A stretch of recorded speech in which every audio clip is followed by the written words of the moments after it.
Ben, can you take us in what it's like to play with a point guard like Kasparas, and how you just have to play with him when you're a shooter? It's really fun to play with KJ. He has a really, really great knack for finding shooters when they're open. If you watch him, he does a great job of manipulating the defense with his eyes. And when you're with KJ, just always staying ready to shoot. It felt like you really wanted those last 2 rebounds. I guess, was there a point where you felt like, hey, I could get a triple-double tonight? I mean, I think that's not the goal, The most important is to win and just play the best, so that's... Ben, I want to get your thoughts on just you playing in a system like this, getting up 38 3-pointers at that 3-pointers tonight, and then you had 5 of 8. So just wanted to get your thoughts on just playing in this system. Yeah, no, it's I'm the nerd around here, so I love the analytics of it. It makes sense why we do it. It's incredibly efficient. We have a lot of guys that can really make them, and so that's what Coach Underwood's about, not just shooting but making them. And so no, it's great. I love it. It's a lot of why I came here. Seeing last season's team get honored like that before the game, what does that kind of mean to you guys? What are you guys' reaction to that? Is there any motivation in there? Yeah, absolutely. It's really moving to be able to see what impact that has on our program. Last year's team was incredible, really fun to watch. It was a band of brothers that really played well together, and it's something that we strive for. That's why KJ and I are sitting right here, wanting to do stuff like that. What's it like to be on a team where you can shoot the 3, Kylan can shoot the 3? There's a bunch of 3-point shooters. How dangerous does that make this offense? Incredibly. It's really fun when you can spread the floor, when we can play 0.5 basketball, making quick decisions. Our offense has kind of been a product of that, just showing that we can score at a high level, and throwing shooters out there on the floor really makes everything more efficient. Yeah, that's our team. We basically all can shoot. Whoever is on the floor, we can extra pass, and then shoot it. So I think that's our strength. KJ, were you upset with Merez that he ripped one away from you as you're getting close to 10? No, I'm good. Kasparas, the ball's in your hands a lot, obviously. Was that the similar role that you had in the EuroLeague? And do you feel like Coach Underwood gives you a lot of freedom with the ball?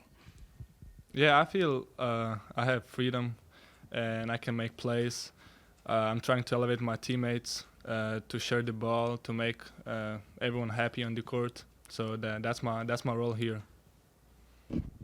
It's for both of you.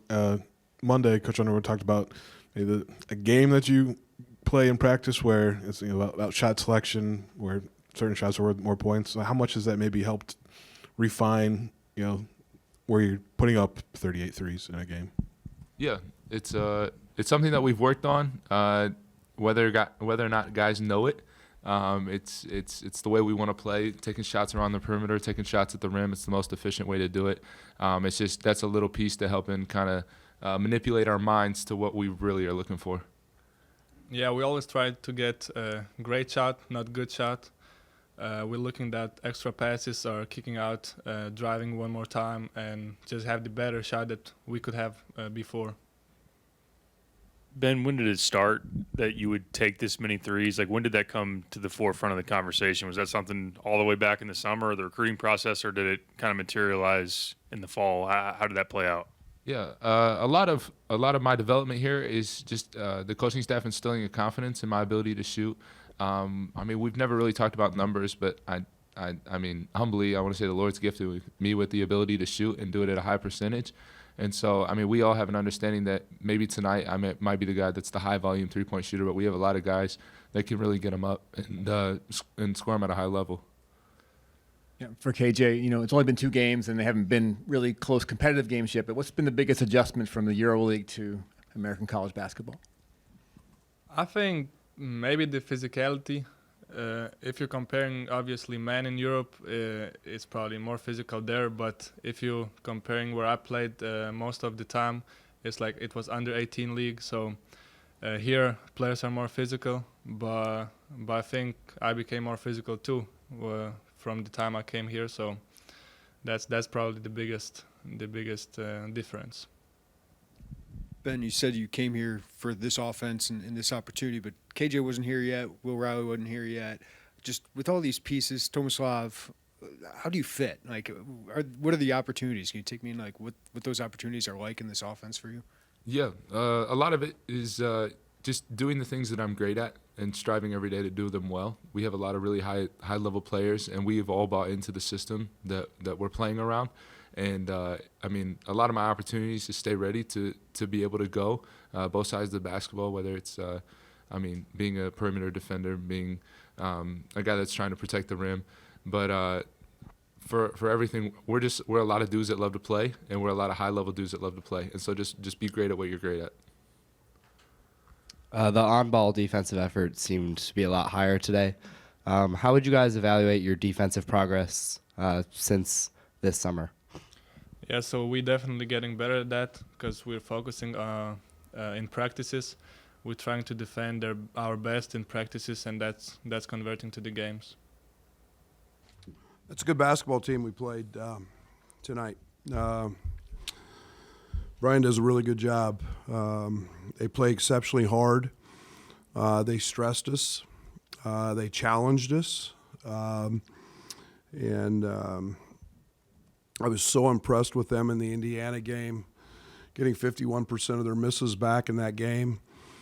You know, it's one of the hardest things to do with young guys is to get them to rebound and understand that teams are going to crash and go. And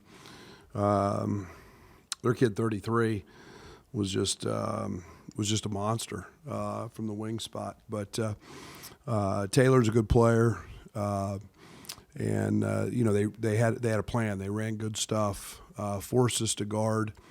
I thought we rode the emotion early of the night. I think that's for me.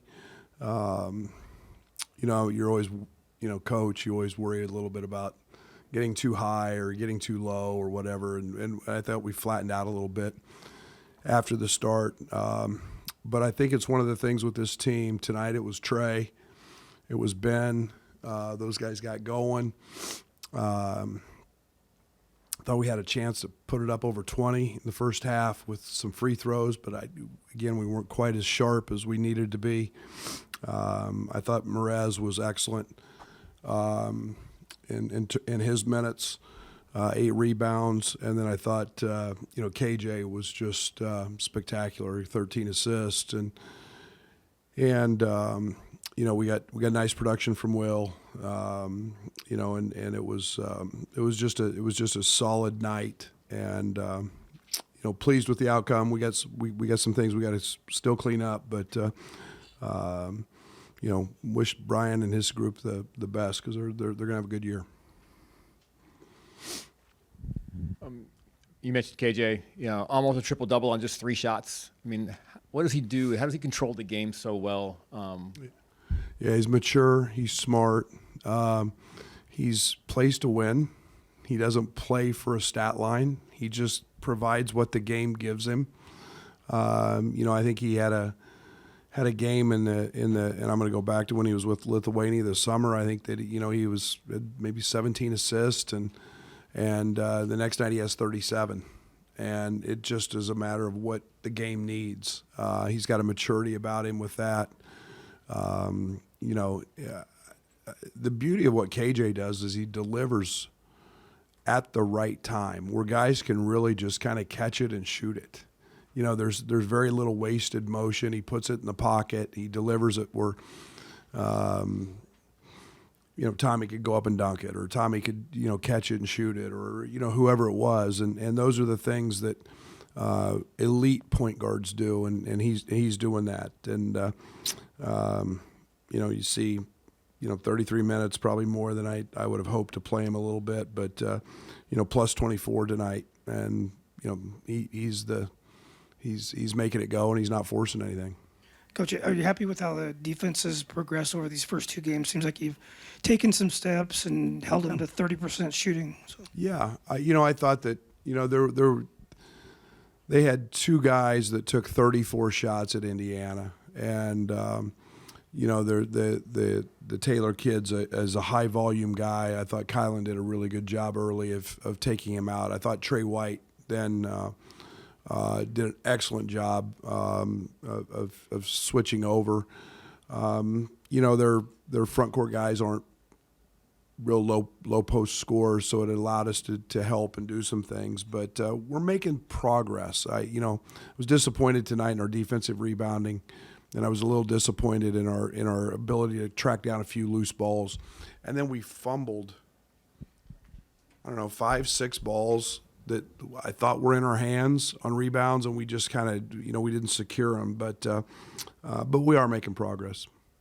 Kylan, Dre, and Carey shot 0 for 12 combined from 3, but you guys still shot 40% on the night. Can you talk about the flexibility on this roster and having so many scorers? Yeah, it's what I opened with. It doesn't matter. It'll be their night next night.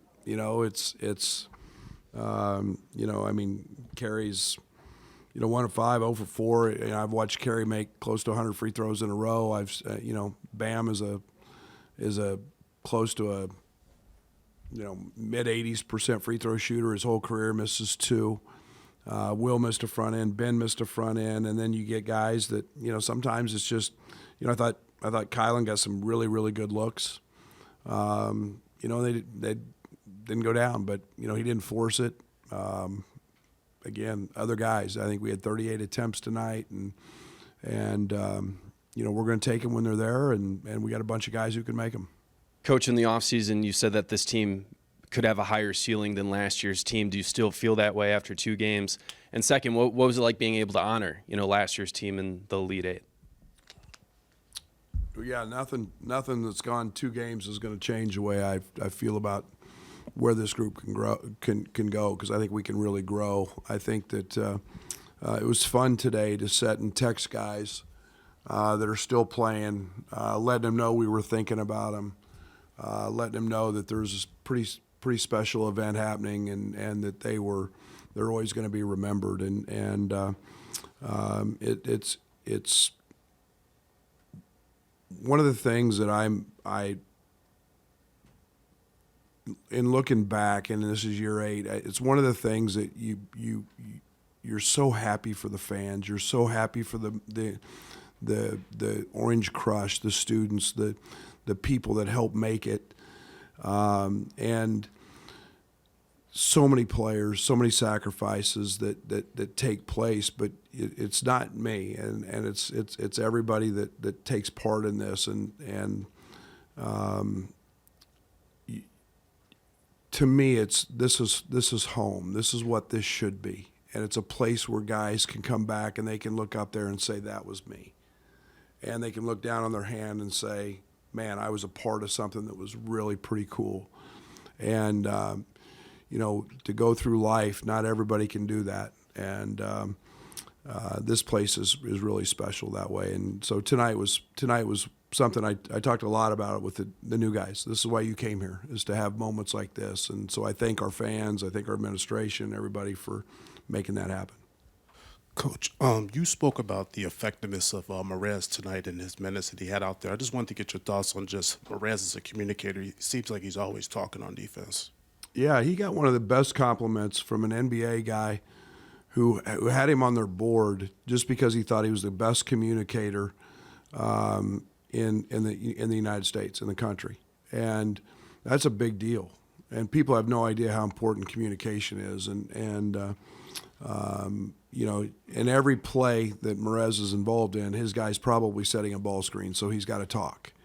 And he's got to do it early. He's got to recognize it early, and it's a great attribute to have. It just makes everybody's life easy when you do it. Brad, back to KJ over here. 20 assists through 2 games, only 5 turnovers. It doesn't seem like he's trying to intentionally do anything spectacular, and almost is kind of under control. Is there a line that you'd like for him to walk, or is this just kind of a normal deal for him? I'm pretty good with what he's doing. Yeah. I'm pretty good with what he's doing. There's going to be a night when he's going to have 25 or 30, and I thought the other night against Eastern, they blitzed him. He just didn't let me get it out of my hands, and there's hockey assists that he doesn't get credit for. And that's just what lead guards do. That's what the And he just doesn't force anything. He wants to know. He's already to the point where in timeouts we're asking him, what do you like? What do you see? Great maturity, great vision with all of that and understanding of what the defense is and the matchups are. Brad, I think you said the other day you wouldn't mind if this team shot 53s, 39% clip. Probably speaks to that. When did you know? Was it built this way, or when did you guys really want to lean into shooting this high a percentage of three-pointers? Yeah, I think that we were very intentional in our recruiting, positional size and three-point shooting. We didn't want to put people out here who couldn't shoot, and that opens the paint. It opens, we're not posting very, very little. But again, it's, if you can get 3 instead of 2 and you get quality guys doing it, it's to your advantage. And and we're not going to take down 2s, but I think shot selection is a unbelievable tool towards winning games. And I think we're taking the right shots. I think that we'll continue to take them. And we got, like I said, I think we had a couple guys off tonight we had a couple guys that weren't. So I think it's going to be advantageous for this group. Yes. On the shot selection front, you mentioned Monday about maybe the shooting game that you guys do that puts value on better shots. Where did that sort of evolve from? That's Zach and Tyler and Patrick Biddle. All 3 of those guys came up with something that they either stole it from somebody in the NBA or they've created it. But it's a scoring system we play. We don't play 3s and 2s when we play. It's all the shot selection game when we scrimmage and practice. And again, it's just to bring awareness that there's no value in contested 2s outside the paint, and there's value on layups, dunks, and 3s. And so our guys are starting to pay attention to that, and it's something that we'll see as we keep ramping up here what that looks like. Coach. Really high assist rate tonight. A lot of that's KJ, obviously, but and not to harp too much on last year. But how does having multiple ball handlers change things for you as far as the offensive approach? Yeah, it's just about the opposite of what we did last year. Last year we were booty ball, 14 dribbles, and let Marcus shoot a layup or kick it out for a 3 and drive a closeout, and that usually meant Terrence getting fouled or making a 3, and so it's different. We've kind of tried to reinvent ourselves a little bit with that, but you've got Draven, you've got Kylan, you've got KJ, you've got Will, you've got Trey. All those guys are really good off the deck and they can really pass it. So we're not we're trying to spread it out a little bit, but I like those assist totals. Coach, you guys were able to hold a high level guard and Rayshon Taylor to just 14 points on 15 attempts. How are you guys able to contain him? Yeah, it was a concentrated effort. I thought Colin did a really good job early, and making his attempts hard. We've talked a lot about not getting screened. They do a tremendous amount of screening for him. They get to a lot of open side pick and rolls with him. Kylan in the second half made one mistake. He fought his tail off kid probably took 7 or 8 dribbles, and then he relaxed and went under a ball screen. The kid jumped up and hit a 3. I thought for the most part our intent was really solid in that area, and we were pretty dialed in with multiple guys doing it.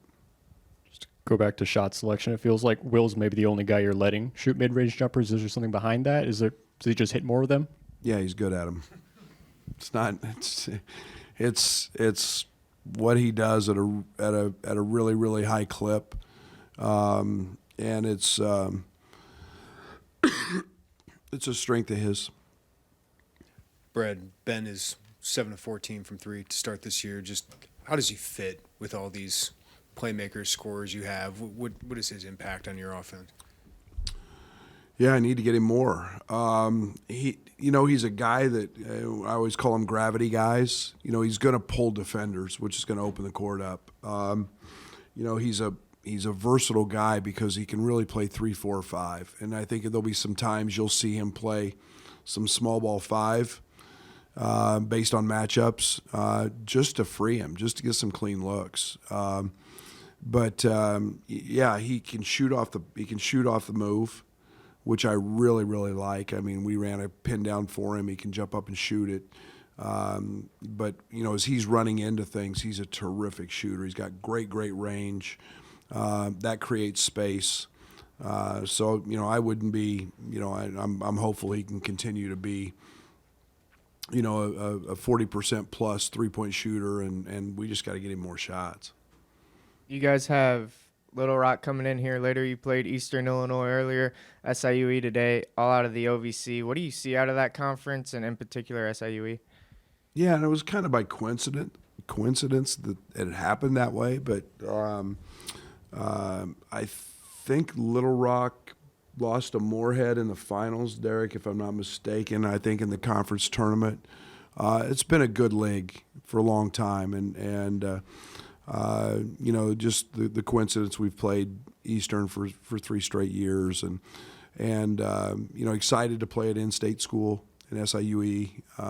You know, I've gotten to know Brian, have a tremendous amount of respect for the job he's doing. They've got a nice team. I got to think right there, you know, they'll be right there, and obviously Little Rock's got a ton back. You know, so there'll be a different challenge, and you know, we saw Moorhead last year in the tournament, who gave us everything we wanted. So it's a really good, you know, low to mid-level league, and a lot of really good coaches. You talked about Ben being a small ball 5. You went to that smaller lineup at the end with Riley and Ben being the bigs. What did you see from that, and how much more of that are we going to see down the stretch? Be matchup based, and again, that was something we have spent very little time working on 5-way switching. We've done it only with Merez, so we put Merez in there to do that, and get that on film, get that out there that we do it, and to work on it. So, you know, lineup based, you know, depending on what teams do, and mismatches. Just 5 turnovers tonight. Just what have you maybe thought about ball security through the first week? It's been better than it was in the exhibitions. Yeah, I think that you're not successful if you turn the ball over. You know, it was a jailbreak at Ole Miss, and in that one we just gave them live ball turnovers and threw it to them and kicked it out of bounds, and I thought we played less chaotic in these first 2 games than we did maybe even in our exhibitions. A little more balanced structure, getting the pieces set and playing in a rhythm, and that's been coaching, practice, discipline. Other than the first 2 minutes tonight of the second half, I thought we've been pretty good. Thank you.